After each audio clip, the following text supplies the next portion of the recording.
yesterday we spoke about giving charity. Matanas Levyonim sparked off a great debate, right? Who's supposed to be giving Matanas Levyonim? So the emphasis is like this, that everybody from the age of bar and bat mitzvah upwards.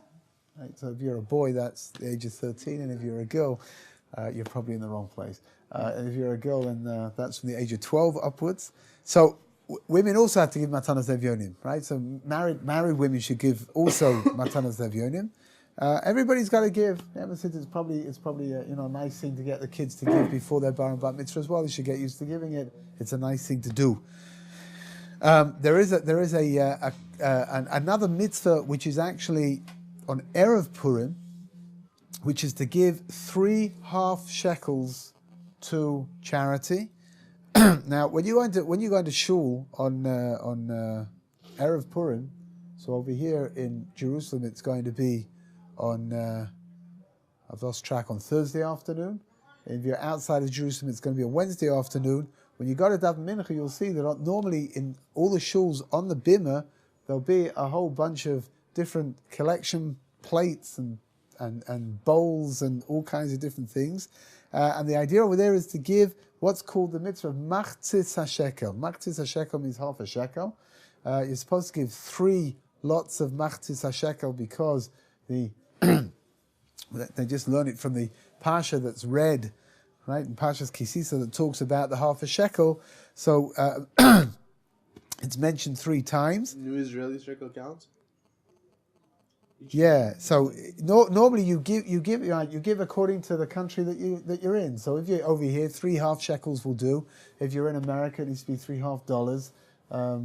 If you're lucky and you're in, I don't know. But my son just came back from Romania, and he says that they use florins over there, and there's like 700 florins for a shekel. What? Yeah, he says the figures are like, like you buy things there, the figures are completely meshuggah over there. So if you give, 3 half florins, I guess that's like giving the equivalent of a jelly bean or something. I don't know. But, the Iranian rial is 4,000 for $1. Oh really? Yeah. Wow. Okay, the that's pretty. Romanian to $1 is 4,000 to $1. The rial. Real. Iranian rial. Oh really? Good. I hope it goes high. So patriotic of you. Of course. When are you supposed to give your machzah shekel? From what age? So it's interesting, the machlok is, we would have thought that the machzah shekel needs to be given from the age of bar or bat mitzvah, right? Machzah shekel, so there is, according to some opinions, machzah shekel you should give from bar mitzvah, right? Which I imagine everybody here is probably over by now, no? Have you had your bar mitzvah? I've had my bar mitzvah, not my bat mitzvah. Not yet, okay. Yeah. After the operation, though. Yeah. According to other people, there is a obligation to give machzah shekel already from the time that somebody's born. Right? So you were born already? I don't know. You were born, right? I'm sure. Am I born already? I don't know. Your mother says you were found under a stone, actually. But I was told I was hatched. Come on, who would hatch you? It's true. They would have known what was coming out. Who would have hatched you? Come on. So the emphasis is like this. What should you do? If a person started giving machzah shekel for his children already from the time that they're born, then he should always, every year, he should give machzah shekel. If somebody doesn't do it and he starts from the age of bar mitzvah, that's also okay. Whatever you're going to rely upon, whatever you're going to do, it's going to be okay. The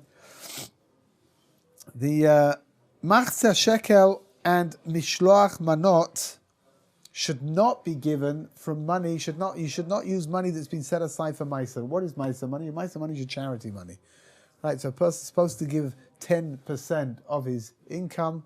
Again, it's not exactly 10% of his income. It depends, very much depends on certain outlays that a person has. Certainly after taxes, not before.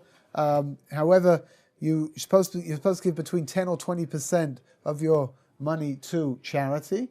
However, the mitzvah of machzis hashekel and the mitzvah of mishloach manot, which is giving out food to your friends, which we'll talk about in Mitzvah Hashem very soon, that should not be bought with Maisa money. It should be given from money which is coming from a different source. But however, that's talking about the minimum amount, right? So again, even for example, when we spoke about the idea of matanas levyonim, you should give your 100 shekels, matanas levyonim, 80 shekels, what did we spoke about, 2 times 40 shekels, you should give from your regular money. The more money that you want to give, if you've got lots of Maisa money that you want to give out, so Purim is a great day to give it out as well. Right, lots of schuyot, lots of merits for giving out money on Purim. The Arizal says that the way that a person gives out money on Purim, that's the way that HaKadosh Baruch Hu returns money to him. So if you give it out, happily, and you give it out in a joyous fashion, so say, again in Kabbalistic terms, you'll get this money back. HaKadosh Baruch Hu will give it back to you in a joyous fashion as well. Whatever, you try it out and see. Right, on Purim, it's your opportunity to try out to give lots and lots of money to your favorite rabbi, to what are you laughing about? No one else got it. You said that they will take this seriously. If you laugh like that, they'll imagine that it was just a joke and I wasn't being serious. Right, you can. Please come in.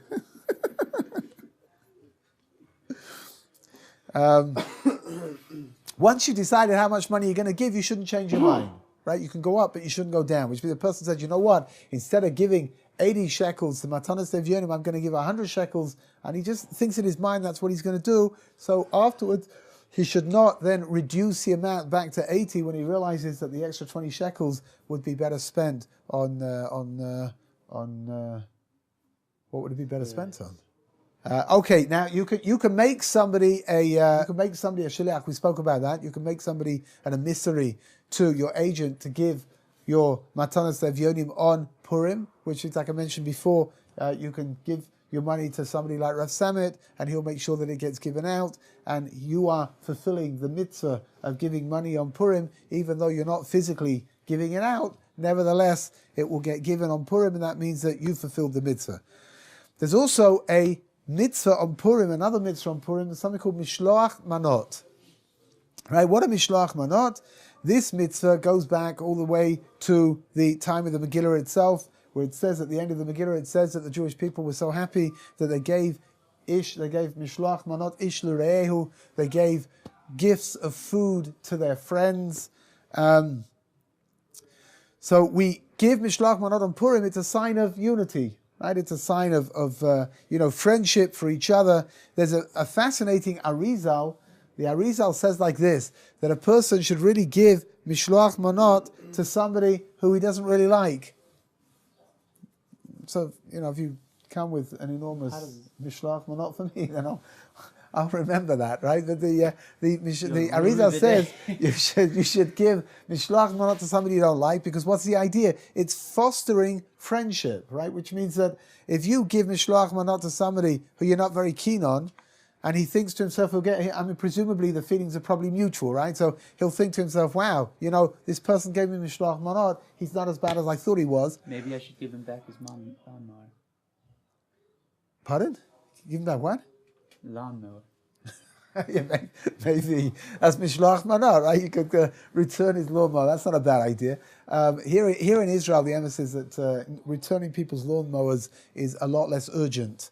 We don't have very much grass growing on our mirpesat, so So the idea is like this: you give Mishloach Manot to somebody that you're not very keen on, and they think to themselves, wow, this guy's not as bad as I thought he was. I better give him Mishloach Manot back as well.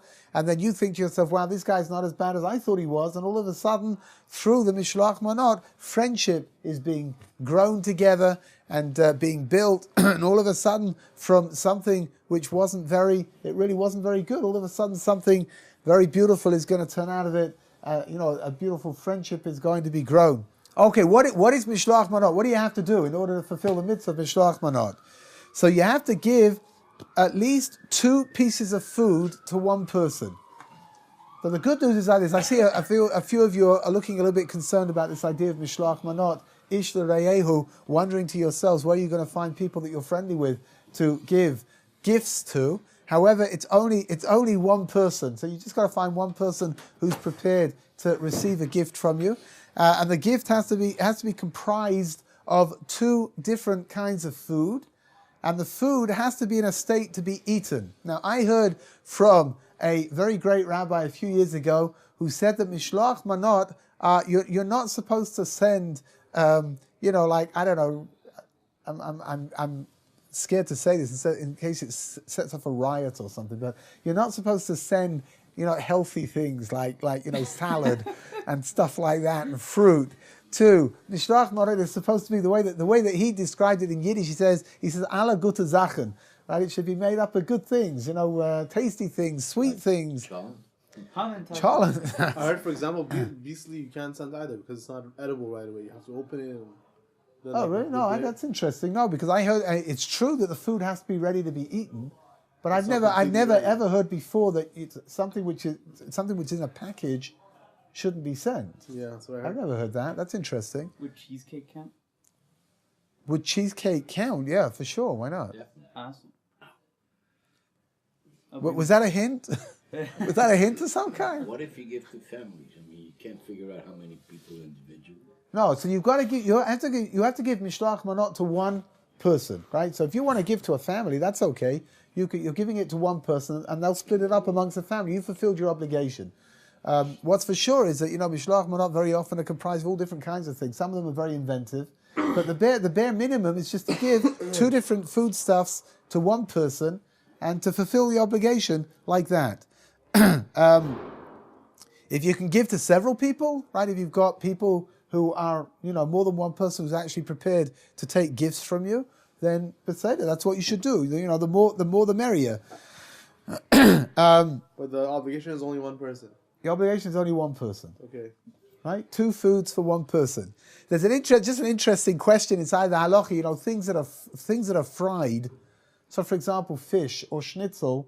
So there's a halachic question about what bracha you're supposed to make over it, because some people hold that the coating that goes around it is its own, it's its own thing, and the thing inside the filling is its own thing. Yeah, but the meat is the main part, so you would say. Yeah. So remember, when we learned halachas of brachas, right? So we learned that lemaisa, the meat is the main part. You should make a shahakal over it. However, some people, there was an opinion at one point that to give deep fried foods, if you just give one schnitzel to somebody, that's really 2 different kinds of foods, because the covering is one thing and the schnitzel inside is another. However, la halacha, we don't paskin like that, and you should bring 2 different kinds of foods. So if you're going to send schnitzel to somebody, Ketchup, okay? huh? Ketchup. I don't know. You know what? I tell you the truth is, I've got some of my kids eat ketchup. Yeah, that's weird. But some of my kids, like this, but it's really well.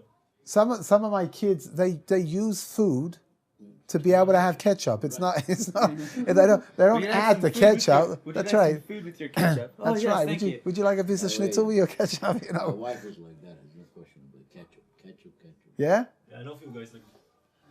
My younger brother takes the bottle with the squeezable ketchup and just eats that. Oh, really? Vampires. Okay, that's. I mean, that's awful. That's. The punish that you get Huh? has to be the shulachmanis that you get or you give has to be eaten at that time. You don't have to eat it, but it has to be edible, right? Which means like this: that if you can't bring to somebody a mishloach manot comprised of things that they've got to prepare, right? So for example, hold on a second. For example, you can't bring, let's say your wife makes a beautiful cake which tastes best when it's just come out of the oven. So you bring it in its uncooked form, and you tell them, here, stick it in the oven for 20 minutes. It's going to be fantastic, right? You can't do that. I mean, you could do it, but that's not being mekayem the mitzvah of mishloach manot, right? In order to be mekayem the mitzvah of mishloach manot, it's got to be food that's ready to be eaten as it's given. It's got to be ready to be eaten. You don't have to eat it though.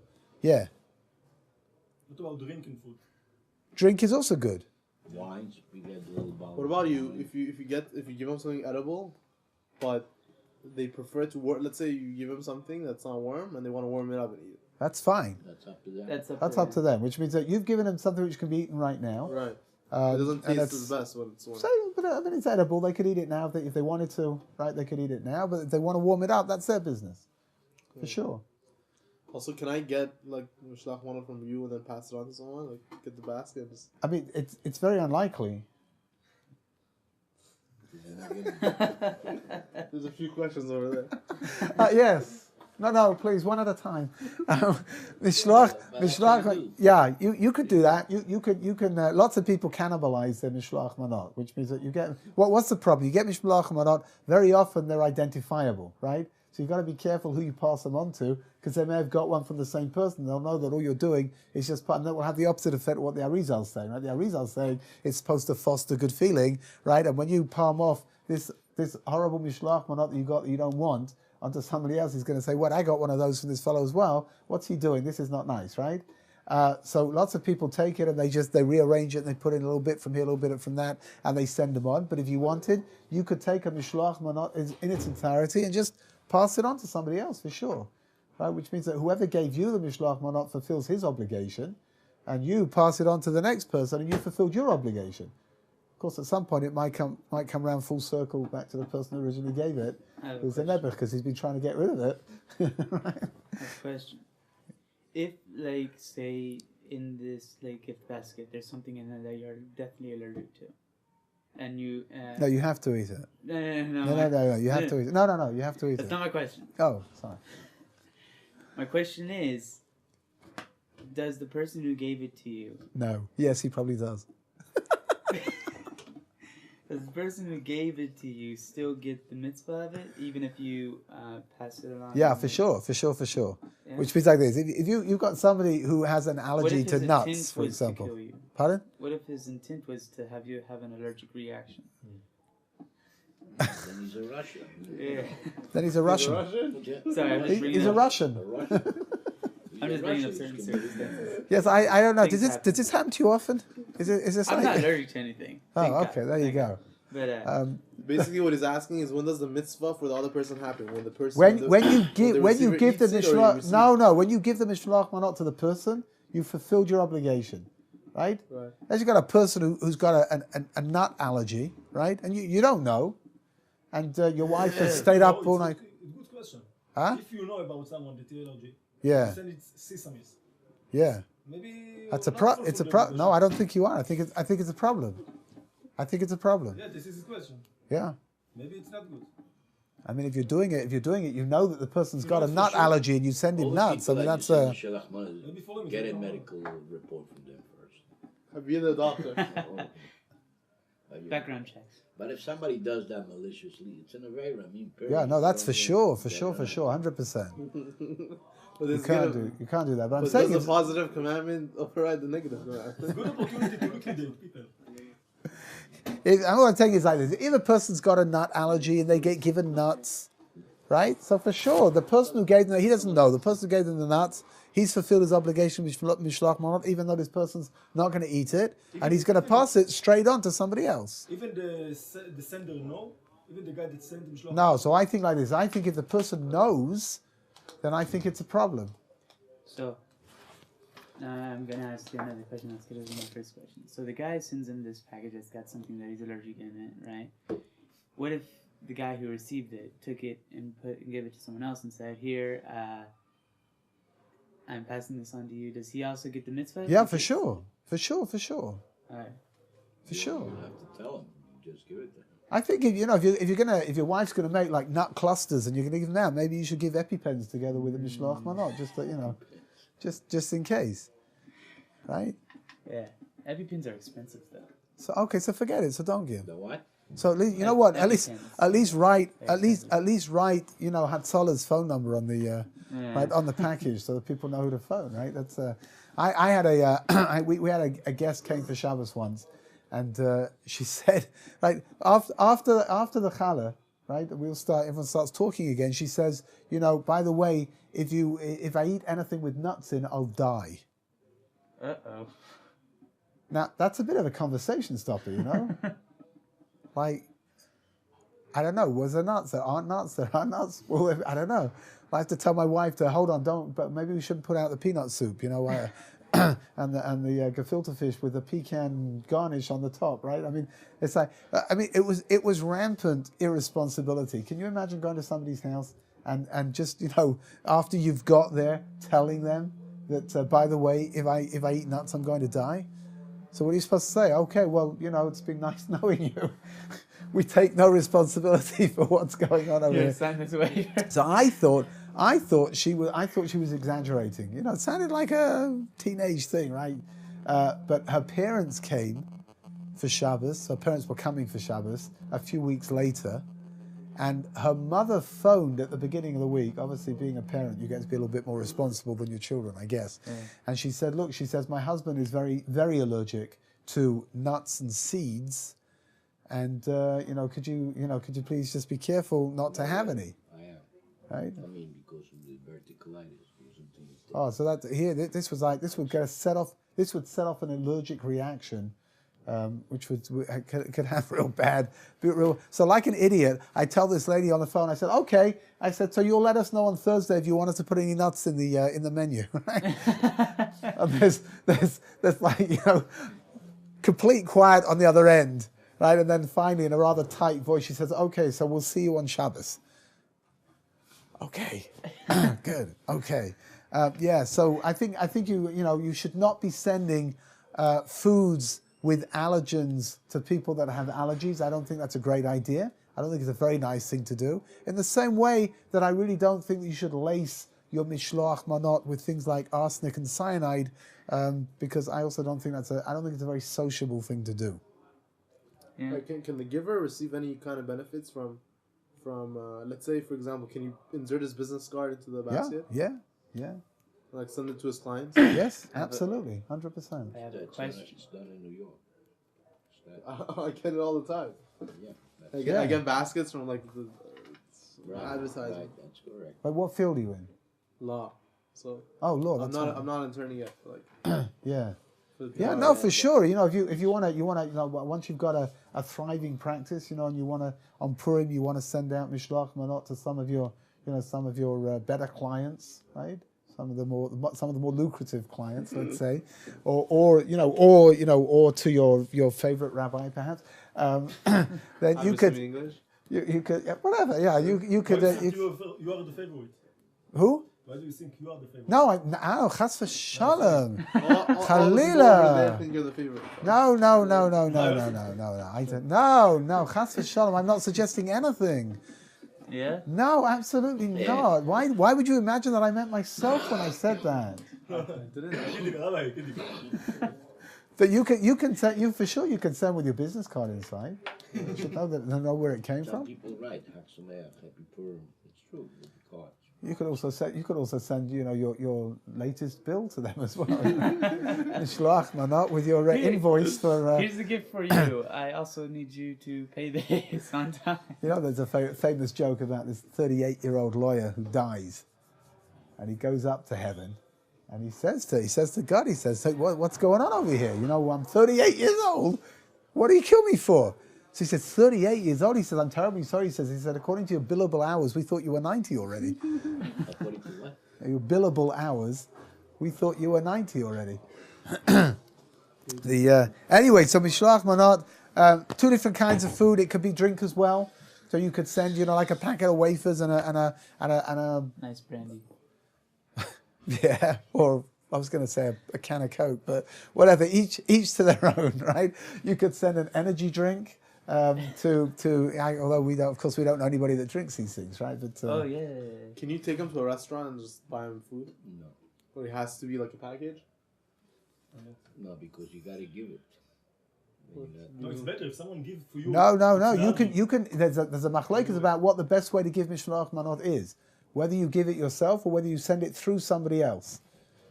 Okay, as a messenger. Okay. Yeah, which means that you could the waiter could be your messenger. No, but his thing is, can you take him out to a restaurant? Yeah. I have a And question. be part of the shalach manos? I think that could be a mishloach manot. What if you had For sure. I mean, if you invite wanted him to your house for a suda, you get the mitzvah shalach. No, so if you're inviting him to your house for the Purim Suda, that's the Purim Suda, right? If you're taking him out to eat in a restaurant for your Purim Suda, then that's the Purim Suda. But if you want to take him out and you want to give him mishloach manot in a restaurant, I don't see why you can't do that. Also, Well, what is he going to give? I mean, the restaurant's going to give him, Whatever, give I it don't a know. menu. So doesn't that become a suda instead of shalach manos? You know what? I don't know. It depends what kind of restaurant. Maybe the sushi bar. Then What's the problem to We'll go to a $10 combination of Mishloach Manot and the Seudah? Because they're different. They're different mitzvahs. Each one's got to be fulfilled in its own way, right? Which means that if you're inviting him to come, I will give you an example. If you said Mishloach Manot, and the guy that get it, use it for the Seudah, for sure you fulfill the mitzvah, yeah? yeah, for sure. But if you invite the person to come to your house for Seudah, that's not Mishloach Manot, right? Which means that for sure you can send the person. If you want to send the person a Seudah as your Mishloach Manot, you can do that for sure. Right? You fulfill your obligation of the mitzvah of Mishloach Manot, and he sits down and he eats the food that you've given him as his Purim Seudah. That's great. It's beautiful, right? But if you invite him to your home and you say here that come to my house for the Purim Seudah, if you mean to do also Mishloach Manot in this, I don't know. I need to think about it. I don't know. I don't know. Yeah. So, Good question. thank you. Hold on. the best question probably. Today. I mean, it's difficult to argue, really, isn't it? So, what if are you allowed to take a package, sit on someone's doorstep, ring the bell, and then run? Sorry, they don't. It's an interesting question. I'll tell you like this: if the person, if you know for sure that the person is home, then it's okay. But if the person's not home and you just leave it outside their door, you haven't fulfilled the mitzvah Mishloach Manot. You have that. Yeah. Let's say the person. Let's say you've got to. So that they don't see you. I understand, Yeah. but I mean, obviously, if I look like you, then I would also run so that people don't see me. I think there's a lot. There's a lot to what you're saying for sure. I'm saying like this: you want to give this person Mishloach Manot, right? And this is the way that you're going to fulfill you're only going to give one Mishloach Manot, and you want to give it to these people, right? And you leave it by their door, ring the bell, and disappear because you don't want them to see you. Right? The problem is, though, that if they're not home, let's say they've already gone out, they're going to eat their Purim Seudah by somebody else, and they've gone out, and they're not going to be back till after Purim. So now the problem is that you haven't fulfilled your mitzvah of Mishloach Manot, because the mitzvah of Mishloach Manot has to be done on the day of Purim. It's not enough just to leave it by their door. That's the problem. Even if you look like, right? Even. Which means you've got to be careful to give Mishloach Manot to at least one person that you know that you've given it. You know that it's been taken care of. You want to give out other ones afterwards, for sure you can do what you want. I mean, once you fulfilled the mitzvah of Mishloach Manot, you don't have to be careful to give to every single person 2 different kinds of foods, for example, right? You may want to give, maybe you just want to give your next door neighbor a nice bottle of wine. You've already fulfilled the mitzvah of Mishloach Manot. You just want it's Purim, so you want to, give him a nice bottle. That's okay. They say, I don't know, they say that the legend is that Rosh Shlomo Alkabetz, who composed the song Lechadoidi, which we sing on Friday nights, right, for Shabbos, that they say that he composed it and he gave it to his father-in-law as Mishloach Manot on Purim. Again, that doesn't mean that he didn't fulfill the obligation of Mishloach Manot, but he wanted to give his father-in-law something special. And so he gave him this beautiful poem that he'd written. He gave it to him on Purim as a kind of Mishloach Manot, not one that you can fulfill your obligation with. Why is it important to know? Because of the 2 days of Purim, right? Which is you're going to be in Beit Shemesh on the 14th, which means that you've got to give Mishloach Manot in outside of Yerushalayim, somebody who's keeping Purim on the 14th. And then also someone who's inside Yerushalayim. And if you're going to be back in Yerushalayim for Purim over here, then you've got to do the mitzvah again on the 15th to somebody over here who has an obligation to keep Purim. Just like you read Megillah. Yeah, 100%. Which means that the mitzvahs remain, right? So what's the pshat? You can't, for example, go to Beit Shemesh before Purim and leave Mishloach Manot for your roommate over here for Purim in Jerusalem, and fulfill your obligation of Mishloach Manot in Beit Shemesh. You hear the problem? Yeah, because I'm not there to give it. Because it's not your Purim, right? Yeah. Which means that what you've got to do is to make sure that you're going to give Mishloach Manot wherever you are for Purim, that you're going to give Mishloach Manot where you are. You want to give to other people as well. For example, if you want to send Mishloach Manot to your son in Beitar, right, for sure you can do that, but you're not fulfilling your mitzvah of sending Mishloach Manot for you, because it's not your Purim, They're keeping Purim on the 14th and not on the 15th. It's a nice thing to do. Can a novel give shalach manos? Can an oval give shalach manos? They should give only one. An oval is a mourner, right? Anybody who's in in their period of mourning, whether it's the first 30 days or whether it's for the year, for parents, they should just fulfill the obligation of Mishlach Manot by giving to one person, and they shouldn't do more than that. But they do have to fulfill the mitzvah. Yeah. I just had a real quick question.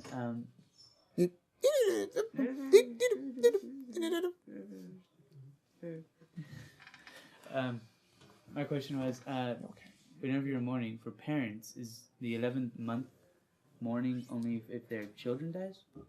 No, other way around. It's when a parent passes away, there's a 12-month period of mourning.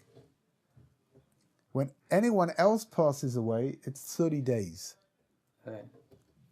Right? So after 30 days, if somebody a sibling passes away, or lo aleinu, a child passes away, the mourning is for 30 days. After 30 days, then the mourning is now over. For parents, there's an extended period of a whole year, and that's so somebody who's mourning in a year of mourning for a parent. So on Purim, they should fulfill the mitzvah of Mishlach Manot, but they should only do it for one person to fulfill the minimum in order to be able to fulfill the mitzvah. Can you invite a novel for a suit? For the Purim? It's a moot point. Can you invite a mourner to come for your Purim Suda? You can. Normally, the novel accept that. Normally the sort of like, again, people who are more. It's very difficult to say yes and no with Dinei Avelis, with the laws of mourning, because it's an awful lot of customs. Right? So some people who are more stringent with the laws will probably say no, unless it's going to be a suda for immediate family.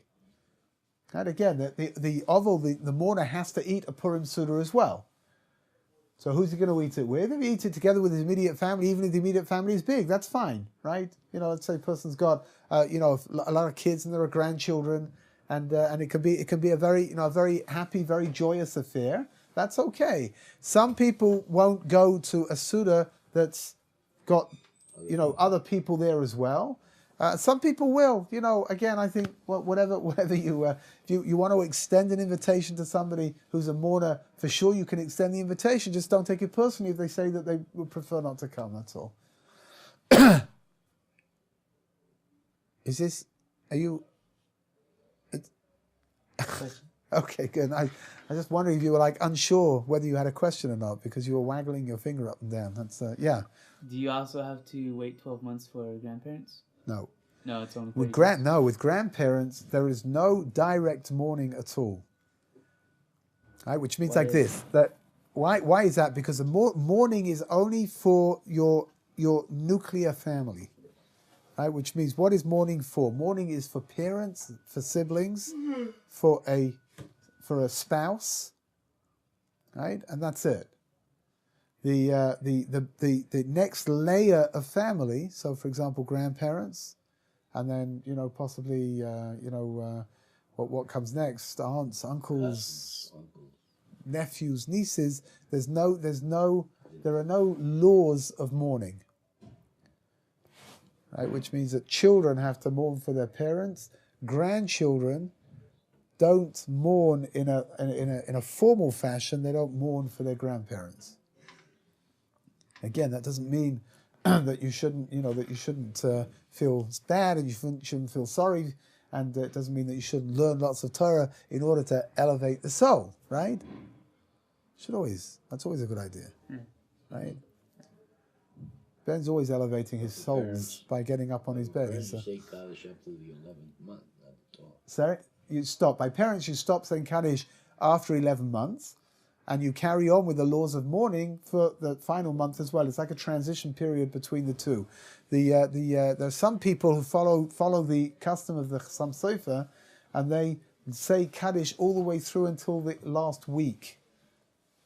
Right, because the idea is like this. If the Chassam Sofer said the idea of not reciting Kaddish all the way through to the end is because we want our We don't want to say Khalila that parents were Rishoyim, that they were wicked, and therefore we stop before the end. So he says if that's the case, you don't have to stop, a month before. You could stop 1 week before, and you've made the difference between the two. That's enough of an indication that the parents were not Rishoyim. Again, whatever people do, it's fine, really. Whatever you do, it's going to be okay. So he felt that you should go to the 12 months. The Chassam Sofer felt that you should go through till the end of the 3rd week of the last month. Just not to say for the last week. Right? Again, in order to have that period of time where it's clear that you're not saying Kaddish even though you're still in a state of mourning. Women are obligated in giving Mishloach Manot the way that men are as well. The Shari Tshuva says, again, something just I'm sorry because you're looking for something happy, but the Shari Tshuva says, okay, you do that. Let's see if we can guess what you're thinking about. The Shari Tshuva says that a woman should give Mishloach Manot to another woman, and a man should give Mishloach Manot to a man, and it's not seemly for a man to give to a woman and for a woman to give to a man. If they're looking for shidduch. If you're looking for a shidduch, then just make sure that it's a nice you're Mishloach dating? Manot. What? What if you're dating? Let's say I'm dating a girl that I'm serious with. Can I give her Mishloach Manot, or is that she's not a friend? I tell you should know there's a rather interesting halachic dimension over here. That if you're giving Mishloach Manot, I'm trying to be careful about the way that I word this, but there shouldn't be any understanding that what you're giving has a din of kiddushin. Right? In order to betroth a woman, you have to give her something that's worth more than a pruta. Right? A pruta is a minimal amount of money. You have to give a lot more now. Nowadays you have to give a lot more. Huh? What if they were engaged? If they're engaged, I don't know. Listen, Nowadays it's not the derech to give kiddushin. Through It's not the way to give kiddushin by food. Yeah. In the Gemara days, the Talmud days. Yeah, but the problem suspect you. Yeah? the problem over here is that again the halacha is that kiddushin is with shave pruta. It has to be worth a minimal amount of money. The halacha doesn't make a differentiation between what you're giving. So right? you're never able to give a gift for a lady, for a non-married lady. I mean, personally, I think I'm very stringent with this, and I don't give gifts to married women either, especially my wife, because you never know what might. It's really strange. It's really weird. If you're going out with somebody very seriously and you want to give a Mishloach Manot, you know what? Just make sure that she understands that you're giving it to her as for Purim for Mishloach Manot, and that she, that it's not for any other reason. Right? Don't we do? Hey, you're a lawyer. This could come with a disclaimer, no? Yeah. You have to write up a whole disclaimer. Any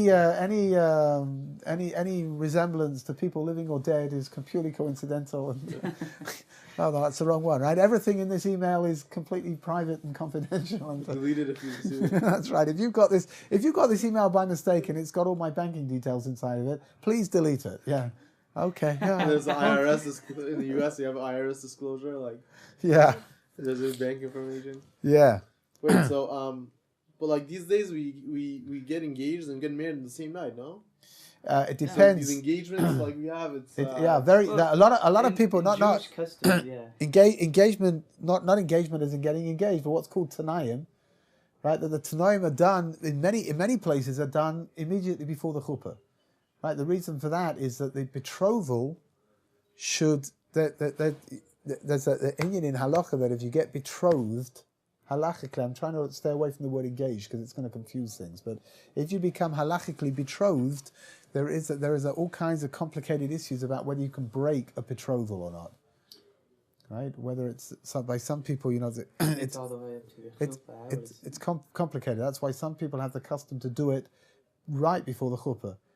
Interestingly, out of my kids who were married, 2 of them, the Tanaim were done at the engagement party, and 2 of them it was done right before the chuppah. Right, we just whatever the other side wanted to do, that's what we did.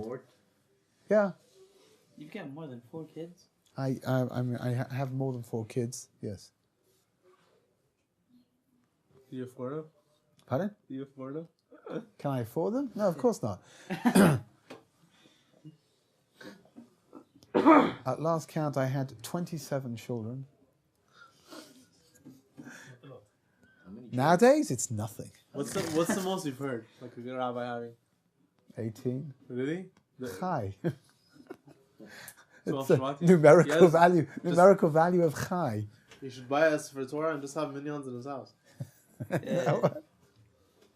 Yeah, you know what? It's very. In the end, you see. In the end, it's very economical. You see that? Yeah. You have your own minion. You've got your own. Start your own everything. cola, like, For we'll get sure. money. It's very economical. Look at that. Good. Okay, I think we're going to stop over here in Mitzvah Hashem, and of course, tomorrow's the best day of the week because I don't have to come in, right? And everyone should have a wonderful Shabbos. Don't forget it's Shabbos Zachu, which is you got to go to shul. Royce, you listening to me? Shabbaton. You got to go to shul. That's a Shabbaton. It's a Shabbaton. Good. Okay. You got to go to shul, and in Mitzvah Hashem we'll meet back over here on Sunday, right? As always, bleary-eyed, hungover, wishing to be anywhere else but here.